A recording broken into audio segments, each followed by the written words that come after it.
Hello and welcome to all invited students, teachers, judges, and friends to Make Your Point Season 3. I'm Priyanka Lala, your chairperson, and it's wonderful to see the familiar faces from these four schools: Fatima College, Astra Boys College, San Fernando, Naparima Girls High School, and San Fernando Central Secondary School, who are here with us for this semi-final round of this national televised secondary schools debate. This week, it is my distinct pleasure to introduce our judges.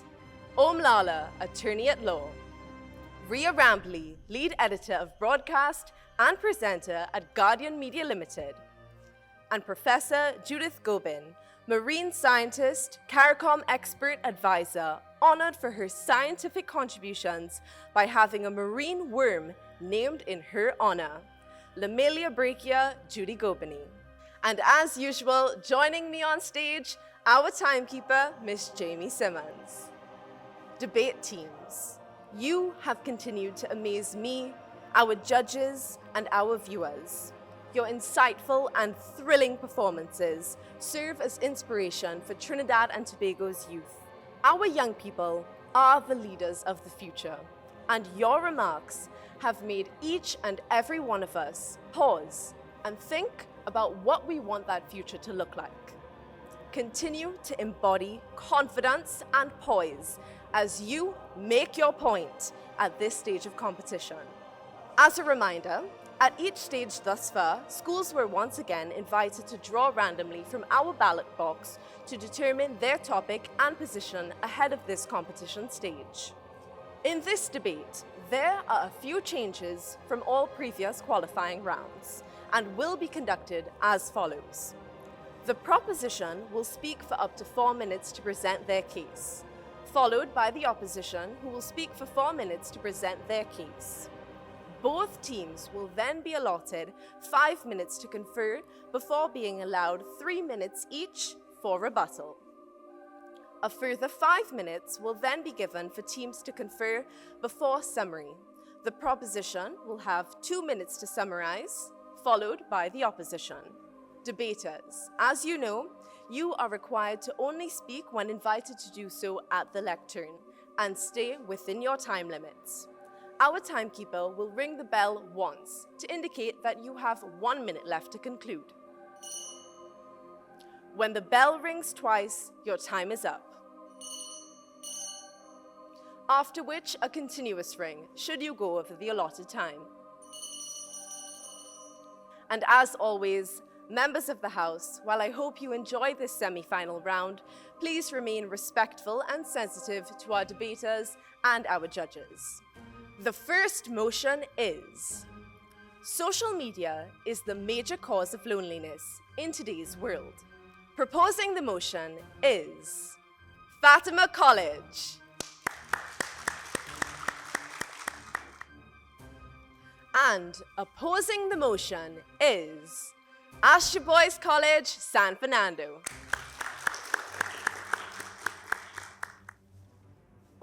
Will the proposition speaker, Sterling Russell of Fatima College, please take the floor? All protocols observed. Let's clarify the difference between being alone versus being lonely. To be alone is a physical state of being, while being lonely is an emotional response tied to feeling isolated. The proposition believes that social media is the major cause of loneliness because of its unnatural social interactions, comparison culture, and addictive nature. Social media interactions are natural. We weren't created to rely on screens for social connection. Human beings require in-person contact in order to trigger the hormones that alleviate stress and make you feel happier, healthier, and more positive. Why do you think this feels better than a simple emoji? It's important to remember that social media can never be a replacement for real-world human connection. Rather, it creates this false sense of connection and belonging. Research professor Brené Brown, in her book, Braving the Wilderness, states, at the heart of loneliness is the absence of meaningful social interaction. An intimate relationship, friends, family gatherings, or or even community or work group connections. If social media makes us less lonely, why do most long distance relationships fail? Why were people during COVID willing to risk going to jail just for illegal parties? Social media also promotes this comparison culture. This can be manifested into the condition known as the fear of missing out or FOMO. People tend only to post the good. You never see the bad, do you? How can people ever truly connect when there is no space to share honestly on social media? A Baylor University study stated that approximately 75% of young adults struggle with FOMO. This leads to inadequacy in one's looks and life. Thoughts like, I'm not as slim, I'm not as tall, I'm not as good looking as that other person. Social media pictures have the power to make you feel anxious about your appearance, even if you know the pictures are fake. How weird is that? This can lead to social isolation. A 2021 study published in the American Journal of Preventive Medicine states that those who spend the most time on social media were 2 times likely to have perceived social isolation than those who spend the least. If most young adults feel this way, why do we keep going back to the same thing over and over again? Let's discuss social media's addictive nature. This is the reason why we consider social media to be the major cause of loneliness compared to other causes. Social media companies don't care about your loneliness. They care about keeping you hooked on the platform for as long as possible.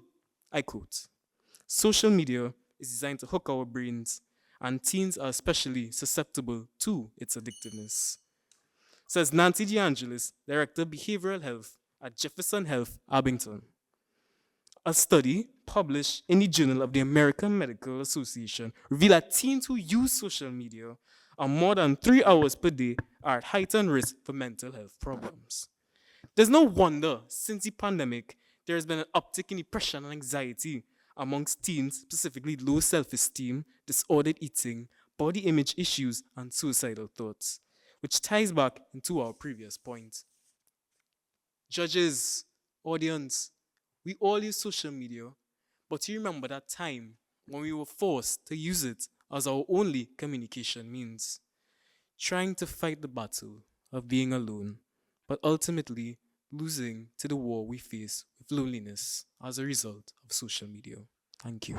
Will the opposition speaker, Mario Monroe of Astor Boys College, San Fernando, please take the floor? Good day, ladies and gentlemen. This is our kitchen knife. Now, don't be alarmed. I'm just going to hold it. This knife could be used to make a meal for our family, or it could be used to take someone's life. It's all up to the wielder of the knife and the intention behind wielding this knife that determines how it's used. In the same light, social media isn't inherently good or bad. It's just a tool, and how that tool works for you is how you decide to use it. Let's talk about some definitions. Social media refers to platforms that enable users to share, create, or exchange information, ideas, and content in virtual communities, such as WhatsApp, Facebook, Instagram, TikTok, according to Merriam-Webster. Now let's talk about loneliness. According to the Campaign to End Loneliness of 2023, loneliness is a subjective, not objective, unwelcome feeling of lack or loss of companionship. It arises when there is a mismatch between our expectations of relationships and the reality of what we experience. Now, in simpler terms, this is saying that loneliness is not merely about being alone. It's about lacking meaningful discussion, about lacking social interaction, even if you are surrounded by people. Now, the opponents study have made you to believe that social media only facilitates the negativity of this world. But when used properly, it can foster communication. According to the Pew Research Center in 2021, social media enhance relationships, especially for those using it to maintain connections with families abroad. Now, let me take your mind back to COVID. How many of us felt scared, isolated, and uncertain about our future? But besides this, what kept us connected as a society? What allowed us to keep going? What allowed us to keep in touch with the news? Was it not social media? Judges, what would we have done without social media in probably the most lonely time of the 21st century? Social media became the platform for talking to your friends, for getting news updates, for using the Google Classroom to do your work. During the most isolated period of the 21st century, social media became our lifeline, ladies and gentlemen. Now, I want to say this. Social media allows us to maintain relationships and receive emotional support. It provided solace during virtual gatherings for funerals when relatives could not be present. According to the Journal of Epidemiology and Community Health, the pandemic saw a surge in online support groups that allowed people to connect with broader networks even while isolated. This shows that social media isn't inherently responsible for loneliness. Again, it's a tool, and how you decide to use that tool will get the results that you want. Moreover, why have they not talked about the fact that loneliness is not just driven by social media? It's a result of deeper psychosocial issues. According to Professor Julian Holstead, a key authority in psychology, by the way, he identified key triggers such as living alone, reduced community engagement, lack of family support, and social anxiety as the key triggers to loneliness. In TNT, single-person households have increased by 18% over the past decade, with 40% of residents reporting weekly feelings of loneliness due to work stress, not social media, according to the Ministry of Health. Globally, social media affects 25% of people in urbanized high-income areas with economic pressures and community bonds, according to the World Health Organization. As psychologist John Capio beautifully put it, loneliness is not a cause of social media. It's a lack of meaningful discussion.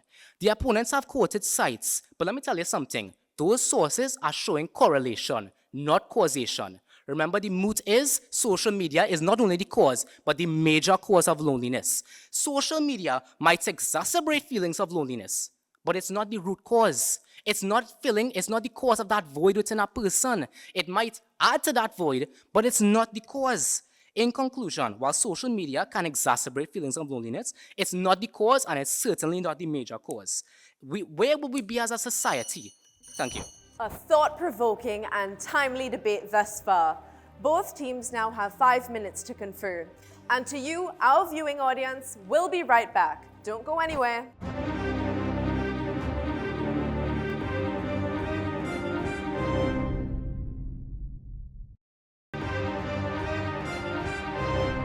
Welcome back to Make Your Point Season 3, the semi-finals. Both teams have had 5 minutes to confer and are now ready for their rebuttal. Will the proposition speaker to rebut, Arvind Singh of Fatima College, please take the floor? Good morning, ladies and gentlemen. We, the proposition, would like to make it palpable that we commend the opposition for their very well thought out and prepared argument. However, we do have a couple of concerns to bring up, and thus I shall firstly rebut a few of the points they made and take a perspective which I do not believe that the opposition has taken.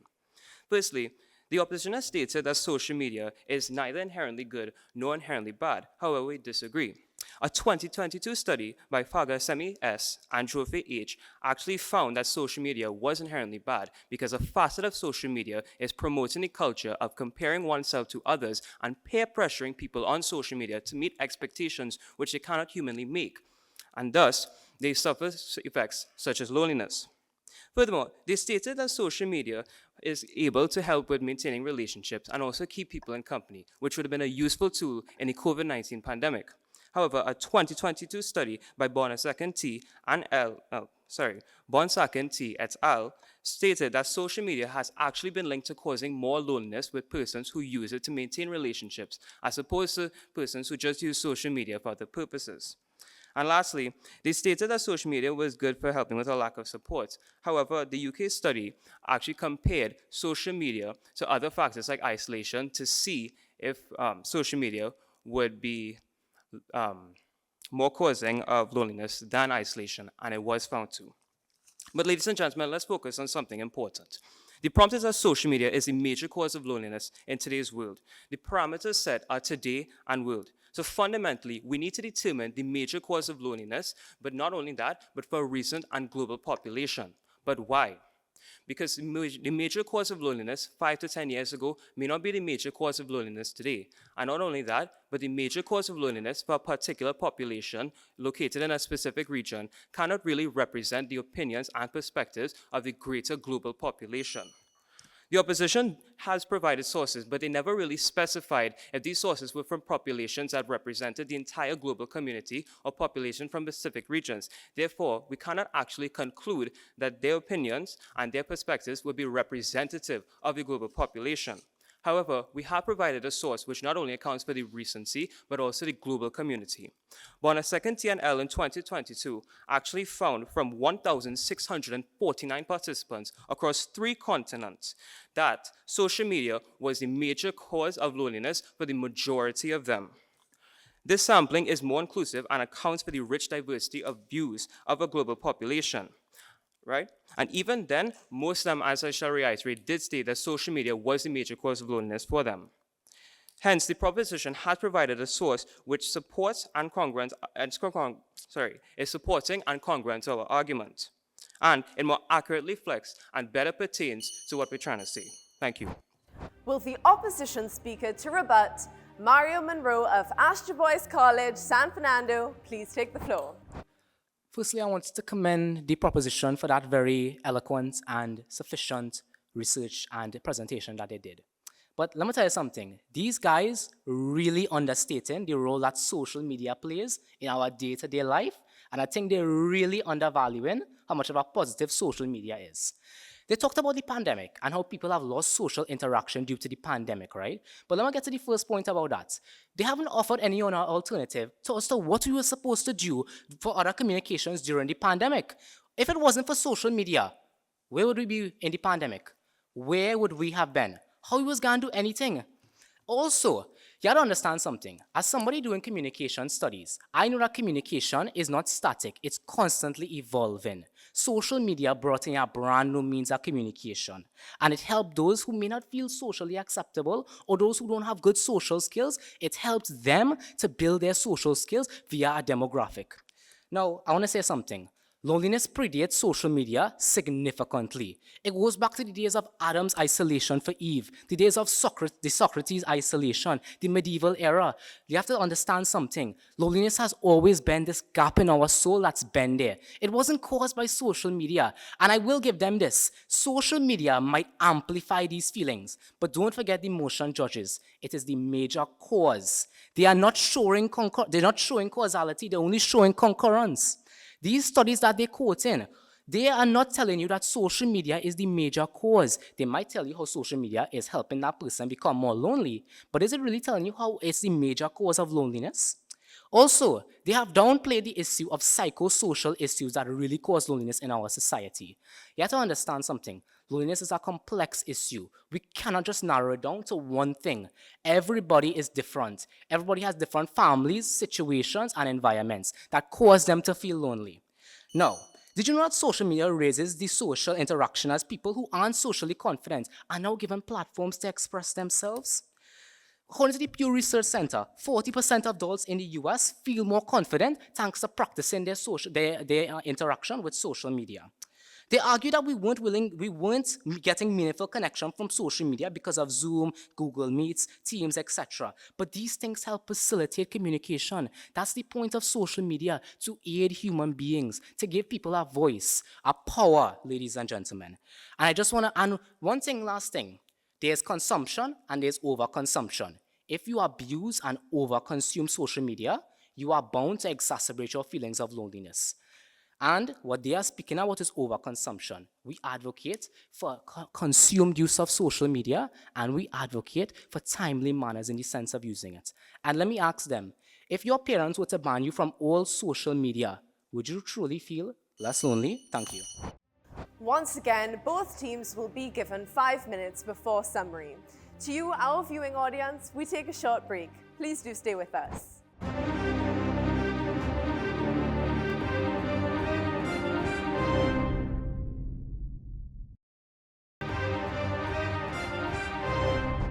Welcome back to Make Your Point Season 3, the semi-finals. Both teams have had 5 minutes to confer and are now ready to summarize. Will the proposition speaker to summarize, Matthew Renwick of Fatima College, please take the floor. All protocols observed. Why are we talking about the causes of loneliness from centuries ago when we are talking about the causes in today's world? In today's hyper-connected world, social media may seem like the cure to loneliness, but a troubling reality lies beneath its glossy surface. Social media is not just another means of communication. Social media is a primary driver and cause of loneliness in our society. Firstly, human connection cannot just be reduced to a screen. We were not designed to rely on a sole pixel for comfort or companionship. I mean, let's think a handshake, a hug, a smile. These things lift our spirits in ways an emoji never could. And when people turn to social media as their primary source of human interaction, you'll often see that they just find themselves lonelier than they were from before. Then there's the trap of comparison. On these platforms, various people curate a perfect version of themselves, only showing off their best moments. And what does this do? This creates another breeding ground for FOMO, where we measure our lives against others. And this cycle of inadequacy can make it nearly impossible for us to appreciate our own individual experiences. So let's not confuse connectivity with community. Moreover, social media's addictive nature just pulls us deeper into this sense of loneliness. Imagine opening up your phone just to check in on a friend and then seeing that you've been scrolling endlessly for hours. And this is not harmless. This is a trap. This is designed to keep us hooked. Each notification is just giving you a false sense of connection, leaving us isolated from our actual real-world relationships. So what has social media really brought us? A false sense of connection and a deepening of loneliness? The proposition firmly believes it's time to confront the truth. Social media was never the cure, it's the cause. Thank you. Will the opposition speaker to summarize, Jahim Nicholas of Astor Boys College, San Fernando, please take the floor. My opponents have said, linked social media and comparison, making it seem bad. However, remember, comparison drives competition, and competition leads to self-improvement and inclusivity. So, allow me to reiterate my motion. Social media is a major cause of loneliness in today's world. My colleague has defined social media.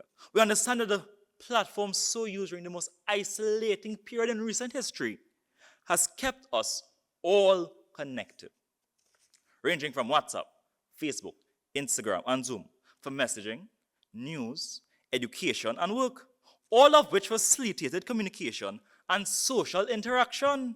Therefore, we understand its importance in present and past, and even our future. We as opposition have identified the major causes, according to research, not opinion. These include age, abuse, death, disabilities, mental health, and bullying.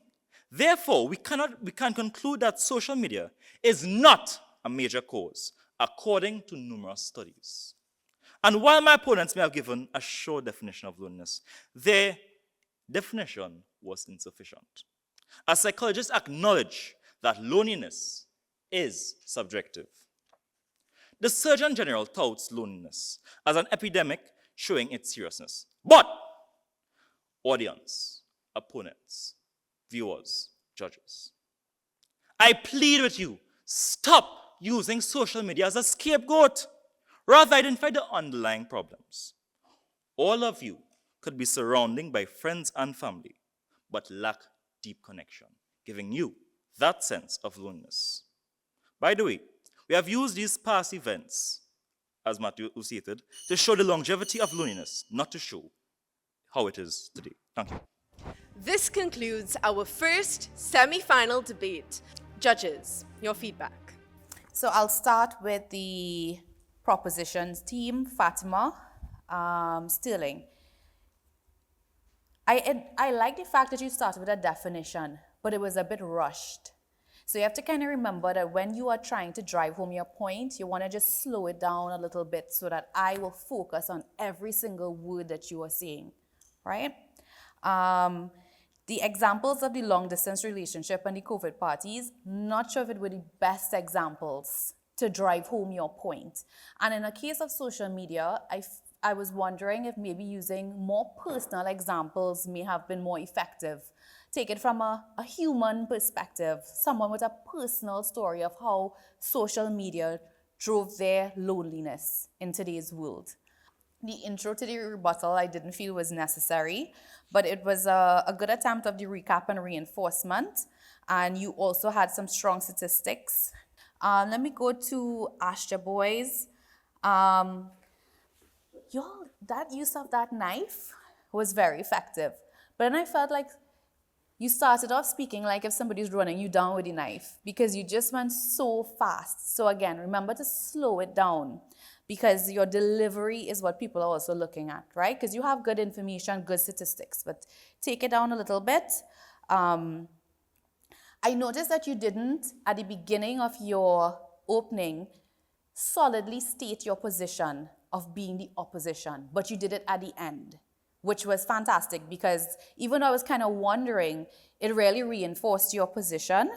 I thought you had some good examples. I was a bit worried when you came back as a rebuttal speaker because I thought you were going to rush down the rebuttal, but you came back with a different pacing in your rebuttal, so that worked for you all. You stressed on the fact that in this particular topic, there must be focus on the cause, which was really good. There, Jaheem, excellent start and delivery. Your pacing made me not even want to take notes. I just looked at you the entire time you were speaking. So that was well done. I like that you brought in the fact about bullying because while this debate was taking place, that came into my mind. So to hear you introduce that there was effective. And yeah, overall, good debate. Sterling, I think you started off very powerfully. You had good diction. And I think on both sides, I compliment you in terms of both well-suited in terms of your attire. So they added to the whole atmosphere of the debate. You use a lot of examples and a lot of statistics or references to studies, which is good. But sometimes going into too much depth, you can lose your debate because in terms of focusing on what people are saying and not utilizing it in a way in which you can capitalize on it takes up a little bit too much of the time that you spend. Arun, who was a proposition rebuttal speaker, I think good examples. You disagreed with the study. You spent a lot of time in terms of some other examples to rebut, but I think you should have spent a little more time in your rebuttal. And Matthew, the summary speaker, again, you were able to very effectively encapsulate everything. Again, use of FOMO, tying back the original speaker, Sterling, was useful, it was good. It's always try to get all your points back together because your summary is the last message that you're going to convey. Astra Boys. So Mario, good strategy to take two aspects, the rebuttal and your opening. Again, like Rhea said, the knife was very useful, very interesting prop to use. I thought maybe you could have been a little more curious with the knife in terms of asking the audience to think, what can you do with this? And Jaheem, again, a comprehensive rebuttal. You were very articulate, forceful. You were able to identify what were the main issues. I think a little more summary of everything would have helped you a little more. It's important, again, in any type of summary you're doing, is you're trying to wrap up all the major points of your main speaker. In terms of Fatima College and Sterling, when you made those opening remarks or your opening sort of proposition rather, I think you could have used the opportunity to elaborate more on why major. And I think one of our judges already sort of highlighted that, because the opposition used it quite wisely, where they came back and said that you hadn't actually done it. So I'm making the point as well that during your sort of deliberations, when you had your 5 minutes, you could have really, what I call effective listening, you should have really picked up on that point because it was made quite clearly. I felt on both sides that we got the impression about the sort of the conversation in a global setting. I think it would have been good to have 1 or 2 lines about a Trinidad and Tobago setting as well, because the problem is, it is global, But as I believe one of your teams mentioned, it can be different in different settings and how it affects people. So I think it might have been made it a bit more relevant and appropriate to the conversation if just a couple of lines were made in respect of Trinidad and Tobago and any data, if we have any. Thank you, judges, and once again, congratulations to both teams. We now take another short break, and when we return, it's our final semi-final round of Make Your Point Season 3. Naparima Girls High School versus San Fernando Central Secondary School.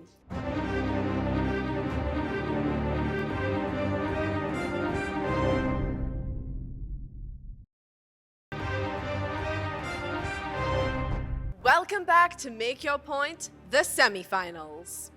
The second and final motion of the semi-final round is: colonial era monuments are necessary to teach history. Will the proposition speaker, Shamaya Charles of Naparima Girls High School, please take the floor?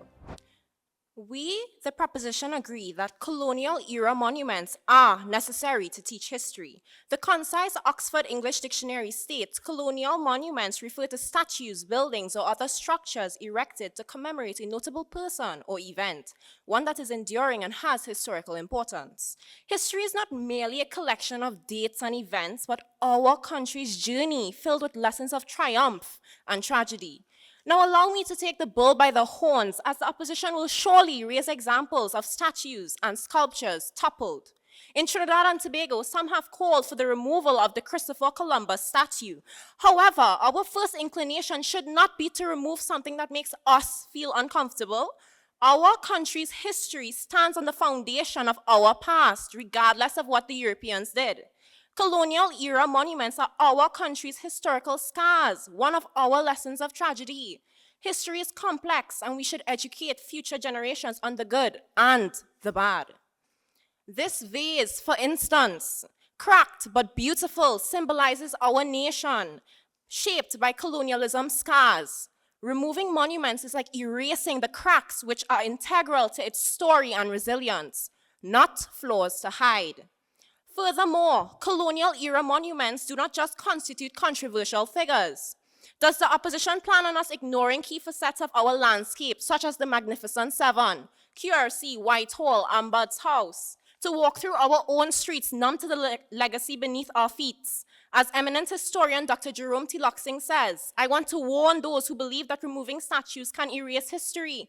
The history, both good and bad, will remain. Should the next step be the burning of textbooks that mention Columbus, Pitcairn, and Cecil Rhodes? What would be the reaction if someone suggests that our Red House also be destroyed? Our local colonial buildings are history.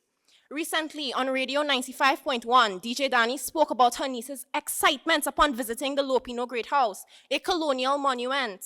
Imagine that, a young mind ignited, curiosity sparked, connections made, history taught. We must engage with our hurts in a way that allows us to confront, understand, and grow from them. As in the case with Woodford Square, according to Nallis, Sir Ralph Woodford was one of the best remembered governors of his time, but he had a poor record with slavery. However, in the lead up to independence, the square was used as the venue where Dr. Eric Williams lectured to the masses, and he dubbed it University of Woodford Square. It is a key site in Trinidad's capital due to its interconnected history and is the only cabinet-approved heritage district in the country. It is associated with the British colonial government, the water riots of 1903, the labor unrest of the 1920s. Does the opposition suggest neglecting such watershed moments in our journey as a nation? Notable local historian Dr. Radhika Mehez notes, our goal should be therefore to create a fuller representation of our history, to record and preserve our historical past, so that we acknowledge the positive and we acknowledge the negative and celebrate the positive. So let us use explanatory plaques, inscriptions to reinterpret and contextualize to educate our people. In closing, the words of our anthem are stark. Every creed and race find an equal place. There's room for all history, all groups and their stories. As esteemed historian Dr. Cato says, how do we create sites of conscience and not just sites of contestation and condemnation? These monuments serve as milestones in our nationhood. To dismantle them would be to silence a chapter of our story. And history, once silenced, cannot be so easily retold. Thank you. Insightful remarks from our proposition. Now will the opposition speaker, Aishley Brathwaite of San Fernando Central Secondary School, please take the floor. History is always written by the winners. When two cultures clash, the loser is obliterated, and the victors write history books which glorify their own cause and disparage the conquered foe. By Dan Brown, an American novelist. Honorable judges, colonial-era monuments were constructed to serve as symbols of power and to immortalize European rulers and their victories in battle. Unfortunately, as stately as these monuments appear in our cities, parks, and squares, these frozen figures neglect to tell the entire story of individuals or events within the broader context of their actions and their lasting impacts on society. Let it be known that history is not a frozen moment in time.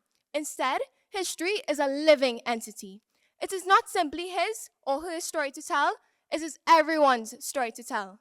To view colonial-era monuments as a necessity to teach history is an insult to our forefathers, the African slaves, the indentured laborers, and the indigenous people who are the real heroes in our nation's history. They hold the true stories of the past, not the monuments. The Caribbean Examination Council cited that 2/5 of its Caribbean history syllabi focuses on colonialism. History, as an academic subject, must be delivered effectively. Information for exam preparation. Ladies and gentlemen, while we acknowledge that colonial-era monuments may serve as visual aids in some matters, the teaching of history in an academic setting requires the use of authentic documents like first-hand accounts of events, newspaper reports, records, artifacts, and of course, textbooks. These sources can truly grasp the historical context, allowing for deeper exploration and more meaningful discussion and analysis of events in our history that would have led to the construction of such monuments in the first place. Learning history can be monotonous, cycling through dates and events that blend into a dull rhythm and deep sleep. We, the youth, need more engaging mythologies in the classroom. In an interview by Newsday, historian Dr. Jerome T. Loxing expressed that a deeper appreciation of our history among our youth can come from the use of digital technologies like podcasts to tell and reconstruct history. History teaching and learning can be enriched by incorporating more creative and modern teaching strategies. Let us not diminish history to a collection of facts and figures, for it serves a higher purpose. It provides for us a sense of identity, helping each generation to see itself as part of a larger human story. History is a bridge that connects us to our ancestors, allowing us to understand their struggles and triumphs. UK psychotherapist Richard Pearce explains that understanding and exploring one's identity helps individuals gain profound self-awareness. This isn't achieved by simply looking at statues, but through meaningful analysis of events. Such analysis can bridge the struggles and triumphs of our forefathers, which in turn can better prepare us to handle personal and societal challenges. He also states that it can cultivate improved mental health. Can a monument ever convey this? I think not. Though colonialization was a dark time in our history, my colleagues and I are not here to advocate for the eradication of colonial-era monuments as we see their role in our history. Instead, we are here to help you understand that colonial-era monuments, for all their grandeur, offer only static symbols that fail to capture the complexities and lived experiences that truly define the past. Thank you. Wow, powerful and thought-provoking remarks from both teams. Both our teams now have 5 minutes to confer before rebuttal. And to you, our viewing audience, we take a short break and we'll see you soon.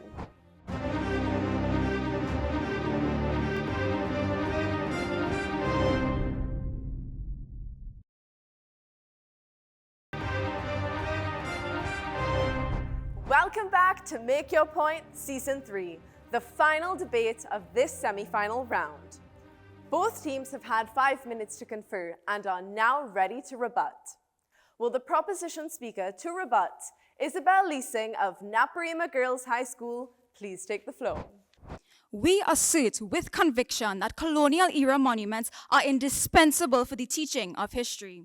These monuments represent a country's history, no matter how complicated. Omitting them is to censor, sugarcoat, and potentially forget that history. Senior lecturer Dr. Tilak Singh also stated that Caribbean history must be accurately depicted, that removing relics of our colonial past to forge new beginnings is as complicated as it is controversial. History is connected, be it good or bad. The opposition will ignore Lopino Great House, Columbus Square, Fort King George and Tobago, but neglect to acknowledge that history is alive. And for us to be educated students about our society, we must be able to engage with the tangible elements of our past. Let us discuss the slave-owning Comte Charles de Lopino, the rediscovery heralded by Columbus, and the British military might of Fort King George. We say no to selectively remembered parts of our nationhood. Behold the history of Trinidad and Tobago, the Magnificent Seven, ladies and gentlemen. How can we disregard our monuments? They are necessary. Without these chapters, the narrative of colonialism, the harsh truths, and the enduring legacies become incomplete. They are tantamount to erasing essential chapters from our legacy. We are the sum of our scars, each with a story to tell. In 2023, the National Trust of Trinidad and Tobago revealed that a whopping 70% people believe that historical monuments should be preserved for their educational value, and that includes our colonial past. These monuments invite civic discussion by advocating for the eviction of historical events, even if traumatic. I would like to remind my opponents, this is about heritage and history, not heritage and emotion, and that includes insult. The opposition champions the use of books or digital media. Can virtual tools truly evoke the same visceral connection of standing before a monument that has borne witness to centuries of human struggle and transformation? No, ladies and gentlemen. Who will bear the responsibility for contextualizing history for my children and yours? If we disregard these chapters from our heritage, ask any student about the history of Woodford Square or the Cabildo Building. Silence. That is the response that will be received. We risk not allowing our people to engage truthfully with our colonial monuments and their stories. 62 years of independence, ladies and gentlemen. 62. Many colonial monuments should remind people of the long road to independence. The Columbus statue, which symbolizes trauma and harm, but we have journeyed and moved to a rising. Thank you, ladies and gentlemen. Will the opposition speaker to rebut, Ada Ramkisoon of San Fernando Central Secondary School, please take the floor. Relying on colonial-era monuments for teaching history is like navigating the ocean with outdated maps. These structures may offer glimpses into the past, but they lack the depth needed for a true understanding. Suggesting that monuments are necessary is akin to claiming that your argument collapses without your props. Would your argument really falter without those visual aids? Showcasing those props without a solid argument or explanation would render them useless. Similarly, colonial-era monuments do not enhance the teaching of history. They may supplement a presentation, but they will never enable learners to grasp the true meaning of history. Thus, colonial-era monuments are unnecessary. Effective methods have thrived for millennia. African communities relied on oral traditions, storytelling, songs, poetry to convey their history. Take Anansi, the West African folklore character who exemplifies this, preserving cultural heritage across the diaspora during the transatlantic slave trade. Anansi is more than just a trickster. He symbolizes our survival during colonial times, serving as a beacon of hope and strength for generations. Despite our smallness, the resilience and cleverness of our ancestors triumphed over grand monuments like those of our colonizers. Thus, the notion that monuments are necessary is fundamentally flawed. They cannot compare to the power of oral traditions and cultural practices that have served humanity far more effectively. My opponent has stated that colonial monuments serve as educational tools, but reconsider the effectiveness of this approach. Simply placing someone in front of a monument does not unveil the complex history of colonialism. To fully grasp its implications, an eligible guide or informant is crucial. Without this, the monument's significance remains superficial. Solely relying on these so-called educational tools limits our capacity for deep historical engagement.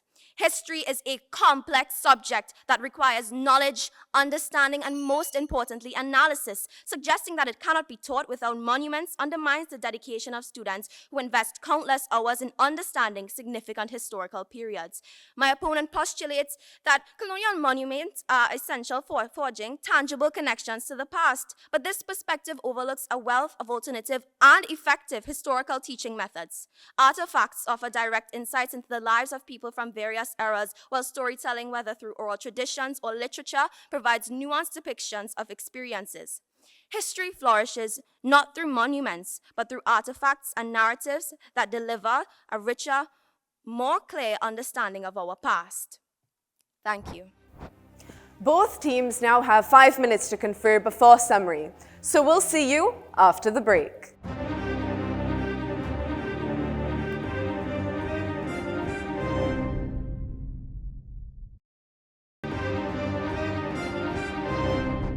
Welcome back to Make Your Point Season 3. Both teams have had 5 minutes to confer and are now ready to summarize. Will the proposition speaker to summarize, Mikhail Andaya of Naparima Girls High School, please take the floor. So because the opposition did not connect with our props, does that mean we should not use them? No, it validates our argument.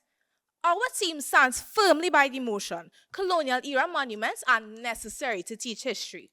My colleagues would have spoken to you all about monuments not only being tangible historical markers, but also upholding historical accuracy, being reminders of the struggle of independence, promoting civic engagement and heritage tourism, and advocating for the recontextualization using correct inscriptions and plaques to tell the truth.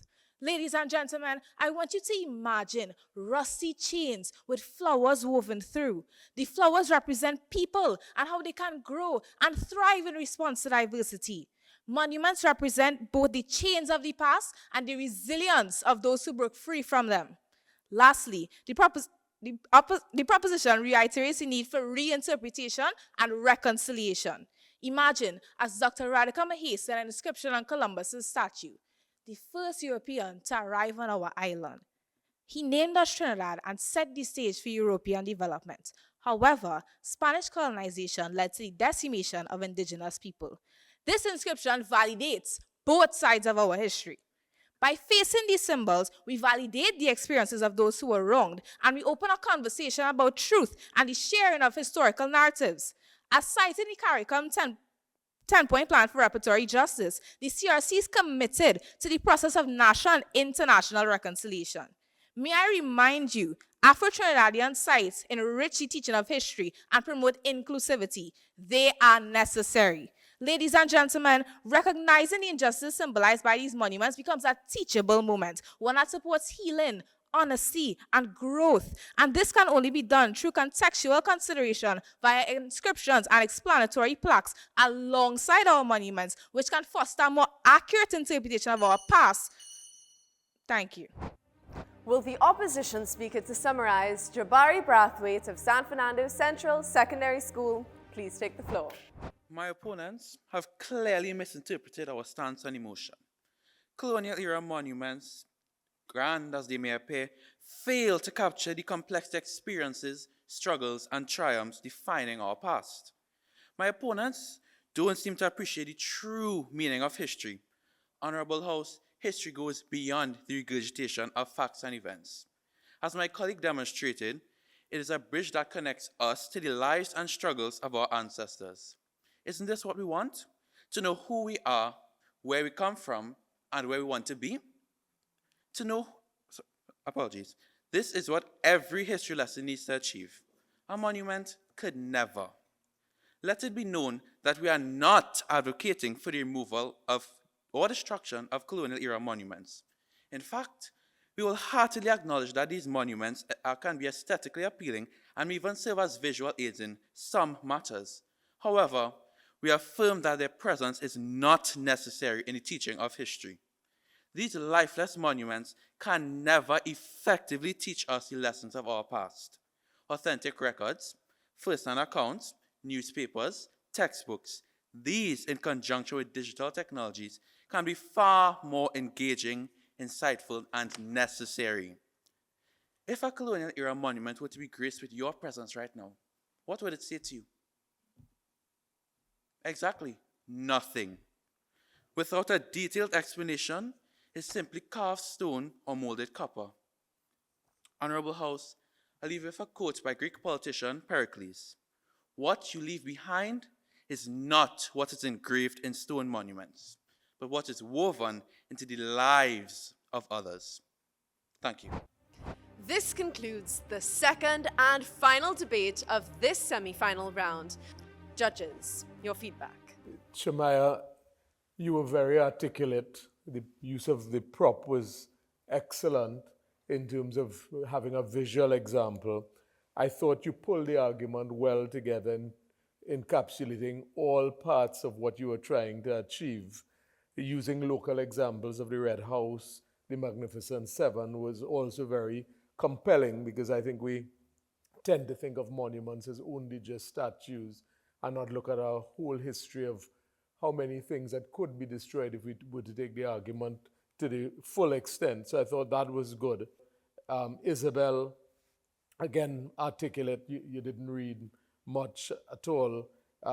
You focused back on the argument. You were able to encapsulate what the proponent said, but at the end of it, you were able to rebut. I think both sides did not rebut as much as they should, from the point of view that you are very impressed in pushing forward your argument, but rebutting is also looking at your opponent's points that they raise and specifically dealing with it. Israeli, your reference to history being a living entity, that it has to, it holds the stories that are true, not only monuments, but the way in which you were able to encapsulate your entire argument, very articulate, very clear. Ada, again, speaking a little too fast, but getting across very good points of your proponent. Again, the same issue of not rebutting enough. You're getting across your argument, but then you have to bear in mind that your role is also to rebut, which is looking at the points raised.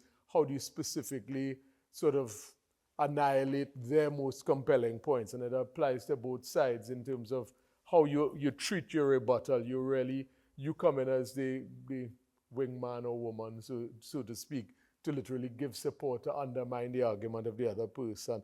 Shania, you started off really very, very well. Great diction, intonation. As I mentioned, use of very, very good examples. You had a very convincing argument. Yes, I do think that reading, which I think you really didn't need, you took away a little bit from us, really hearing you and your convincing proposition. And then, Isabel, you were really engaging. It was good that you responded to the specifics that were mentioned by the opposition about the use of the alternatives. So I list that as really effective listening, which is really great when you're rebutting. And again, clearly good research went into really making the discussion, bringing the discussion into with local context and examples. And going to San Fernando Sec, Asia, very good opening argument. And it was a really very, very good idea to provide these alternatives for the teaching of history, which really brought your points to par. You were very engaging and very convincing. Again, the use of examples were really spot on.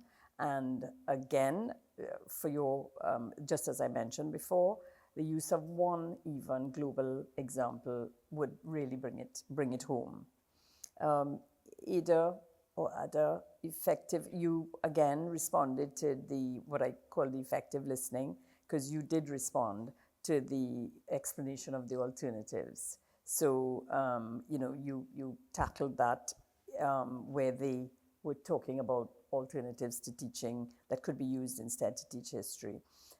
Clearly, there was good research on both your parts, on your part rather, and again, as my colleague has mentioned, a bit too fast. But overall, very well done, teams, and congratulations to both of you. Two strong opening speakers. I literally was convinced both ways. So I know it would have come down to also your teammates to try and convince me otherwise. Just to note, use of cards, totally acceptable, but just remember, when you break your eye contact, that is really where you want to maintain your eye contact with your audience, your judges, and whoever else you're trying to convince. But I thought that was a very effective opening and delivery. I love the use of your examples, your Red House in particular.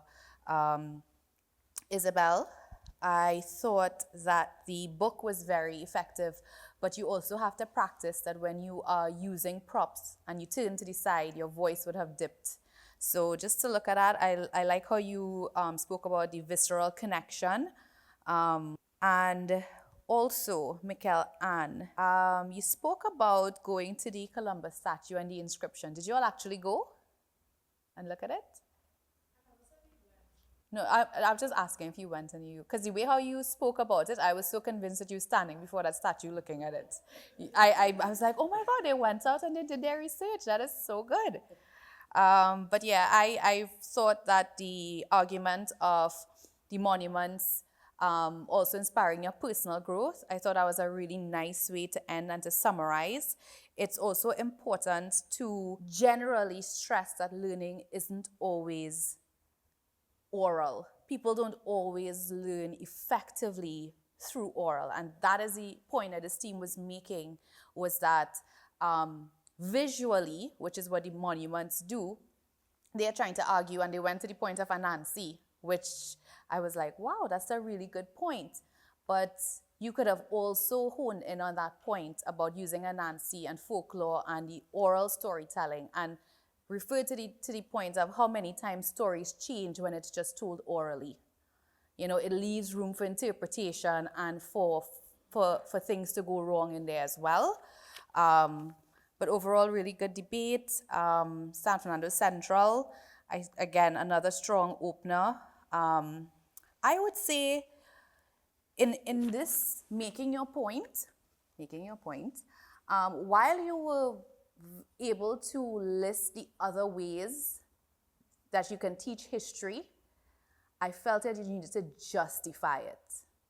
I felt like you need to give me the examples of how else. You give me the listing, Listing is stating the other ways, but you're supposed to justify it to me in saying, how is a newspaper more effective than a monument? How is an article or a social media post more effective in teaching someone something rather than a visual? So I felt that the justification part of it was missing. Ada, I felt that even though you started off so strong, you went into reading a little bit at the end. So you started off telling me and rebutting in a very effective manner, and then it just kind of went into reading a little too much. And Jabari, I have noticed your progress from season 1 till now, and I just want to commend you. It's such an honor to see you up there. I thought you did a really good job, but just always remember, when you are trying to convince someone in a debate, you have to justify your point. Use as many examples as possible. Really, really excellent debate by both teams. Thank you, judges, and congratulations once again to both teams. We now take another short break while our judges confer and tally the results to determine which 2 of our 4 schools will be moving forward to the finals of Make Your Point Season 3. We'll see you after the break.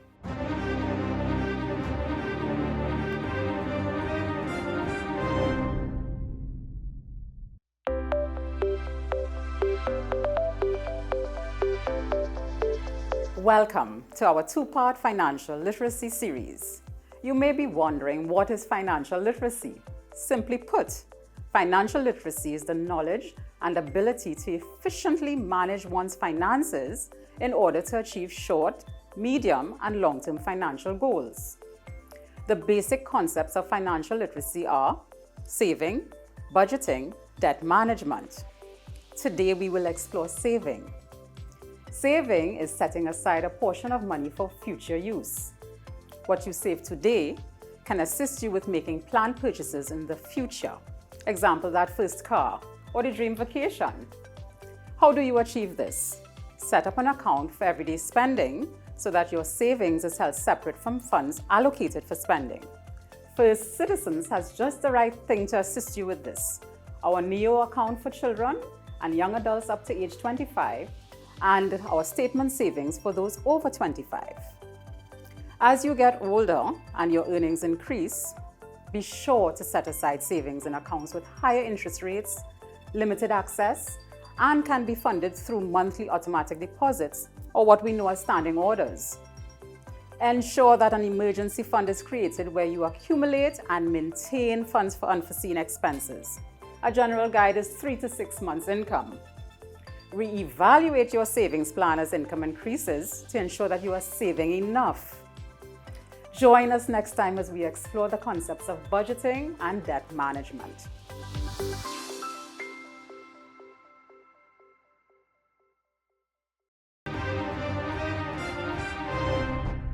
Welcome back. This is Make Your Point Season 3, the semi-finals. The results are in.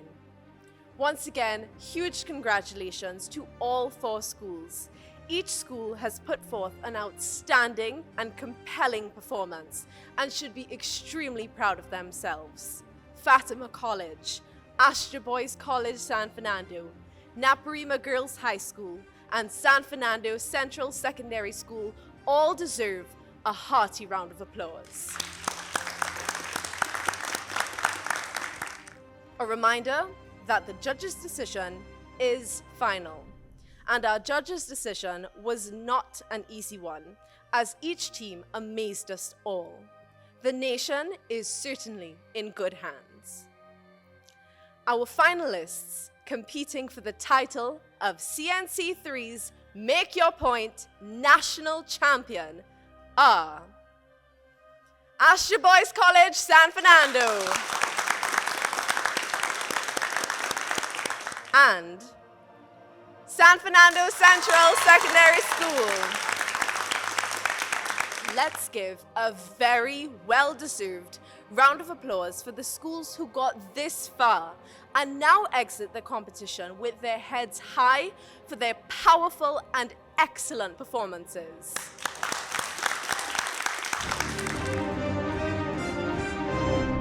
I would now like to ask a representative from each of our 2 schools to draw from our ballot box to determine their topic and position ahead of the next competition stage.